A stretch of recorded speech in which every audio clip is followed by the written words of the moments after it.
ಎಲ್ರಿಗೂ ನಮಸ್ಕಾರ. Welcome back to my channel. ಇವತ್ತಿನ ರೆಸಿಪಿ ಇನ್ಸ್ಟೆಂಟ್ ಆಗಿ ಇಡ್ಲಿಗೆ ಸಾಂಬಾರನ್ನ ಹೇಗೆ ಮಾಡ್ಕೊಳ್ಳೋದು ಅಂತ ನೋಡೋಣ.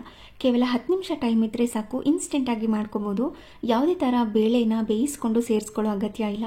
ತುಂಬಾ ಅಂದ್ರೆ ತುಂಬಾನೇ ರುಚಿಯಾಗಿರುತ್ತೆ. ಸೇಮ್ ಹೋಟೆಲ್ನಲ್ಲಿ ಸಿಗುವಂತ ಸಾಂಬಾರ್ ತರನೇ ಇರುತ್ತೆ. ಇದನ್ನ ಹೇಗೆ ಮಾಡ್ಕೊಳ್ಳೋದು ಅಂತ ನೋಡೋಣ.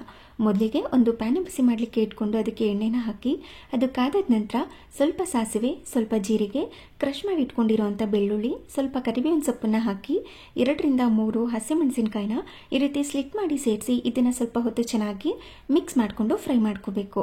ನಂತರ ಸಾಂಬಾರ್ ಈರುಳ್ಳಿನ ಸಿಪ್ಪೆ ತೆಗೆದು ಈ ರೀತಿ ಕಟ್ ಮಾಡಿ ಸೇರಿಸ್ಕೊಂಡಿದ್ದೀನಿ. ಹಾಗೆ ನಾರ್ಮಲ್ ಈರುಳ್ಳಿನೂ ಕೂಡ ಕಟ್ ಮಾಡಿ ಸೇರಿಸಿ ಇದನ್ನ ಸ್ವಲ್ಪ ಹೊತ್ತು ಹೀಗೇನೆ ಚೆನ್ನಾಗಿ ಮಿಕ್ಸ್ ಮಾಡಿಕೊಂಡು ಫ್ರೈ ಮಾಡ್ಕೋಬೇಕು. ಮಧ್ಯದಲ್ಲಿ ಚಿಟಿಕೆಯಷ್ಟು ಹಿಂಗನ್ನ ಸೇರಿಸಿ ಮತ್ತೆ ಇದನ್ನ ಮಿಕ್ಸ್ ಮಾಡಿಕೊಂಡು ಫ್ರೈ ಮಾಡ್ಕೊಂಡಿದ್ದೀನಿ. ಈರುಳ್ಳಿ ಎಲ್ಲ ಸ್ವಲ್ಪ ಹೊತ್ತು ಫ್ರೈ ಆಗಬೇಕು, ಟ್ರಾನ್ಸ್ಪರೆಂಟ್ ಆಗಿರುತ್ತೆ ನೋಡಿ, ಅಲ್ಲಿ ತನಕ ಅದನ್ನ ಫ್ರೈ ಮಾಡಿಕೊಂಡು 2 ಹುಳಿ ಟೊಮೆಟೊನ ಕಟ್ ಮಾಡಿ ಸೇರಿಸ್ಕೊಂಡಿದ್ದೀನಿ. ಆದಷ್ಟು ಸಣ್ಣ ಸಣ್ಣದಾಗಿ ಕಟ್ ಮಾಡಿ ಸೇರಿಸ್ಕೋಬೇಕು. ಮಧ್ಯದಲ್ಲಿ ಸ್ವಲ್ಪ ಉಪ್ಪನ್ನ ಸೇರಿಸಿ ಇನ್ನೊಮ್ಮೆ ಇದನ್ನ ಚೆನ್ನಾಗಿ ಮಿಕ್ಸ್ ಮಾಡ್ಕೋಬೇಕು.